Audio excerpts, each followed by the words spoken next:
Now, very quickly, for the people who do not care about the spiritual shit, the wah, the waffle, the sharks, the docs, the only thing you need to know, I'm now streaming on Kick. I've set up my Kick account. I'm going to be live streaming there tonight, which is the 4th of January, 9 PM. I'm going to be streaming there tonight, so come join Kick. Come see what it's about. Come see what we're doing. Plenty more N-words, plenty more F-words, you know what I mean? A bit more slurs than that, so come join. Thank you to everybody who stayed. Today, I'm going to be talking about shadow work and your shadow self, your inner shadow self. Now, what that is, if you've never heard of it, is essentially everything that your psyche keeps hidden. Everything that your ego sort of pushes to the back.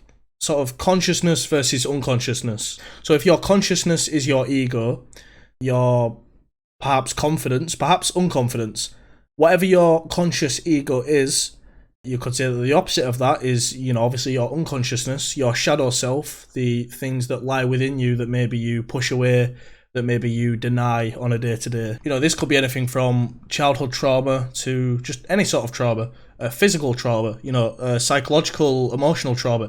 It could be anything.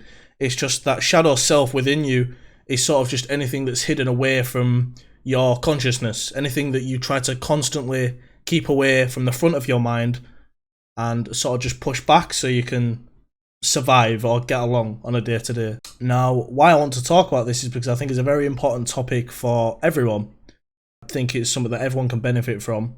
Introspection. It's a little bit of a make-up, it's a bit of a fucking fancy dress up introspection. It's a different way of saying it, essentially. It's just with a few more steps of really accessing every sort of stage of whatever it is that you may keep hidden just within you. Now, why it's important to address your shadow self, or maybe perform shadow work on yourself, is because it's a regulator. It's an emotional regulator.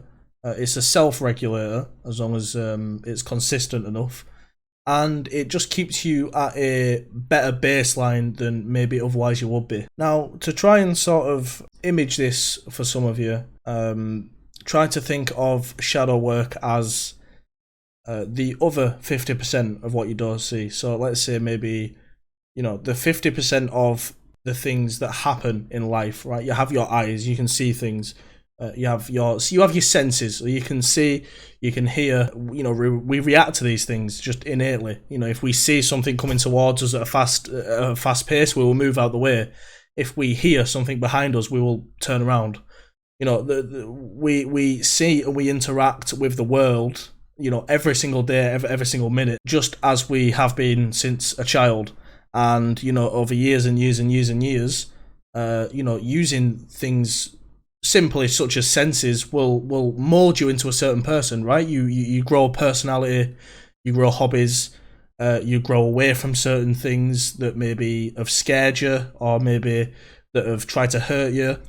And using that surface 50%, will maybe answer a lot of questions, but the unconscious, the inner self, the shadow self, the other 50% that is maybe hidden below that. I guess if you sort of think of it like an iceberg, you have the surface and then you have the bit below that you don't see. The hidden 50% is maybe things like thoughts that you have pushed away, maybe experiences that you've pushed into your unconscious because you don't want to remember them, you don't want to relive them, you don't want to address them, and have sort of been pushed back. And that can be thought of as the other 50%, things that have happened to you in your life that have been traumatic, that have been scary, that have been not good, right? At the end of the day, we are descendants from fucking apes. We're very simple beings when you break us down. Monkey touch fire, monkey go, monkey run away. It's simple things like that. That sort of hidden 50% are things that you push away and that you don't address and that you carry with yourself throughout life, maybe forever. And this is the other 50% that molds you as well as a person. It may make you a timid person. It may make you a very introverted person.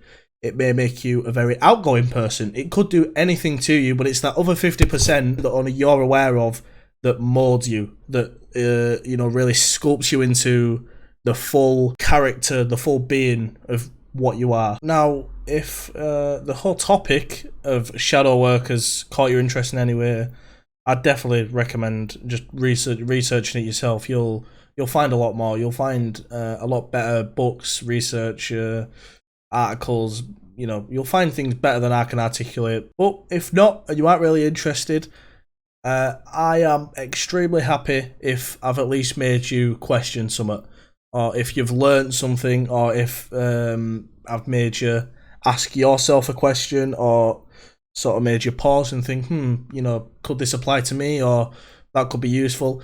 If I've done any of that, then I'm fulfilled. I'm feeling fulfilled, and I hope you are too.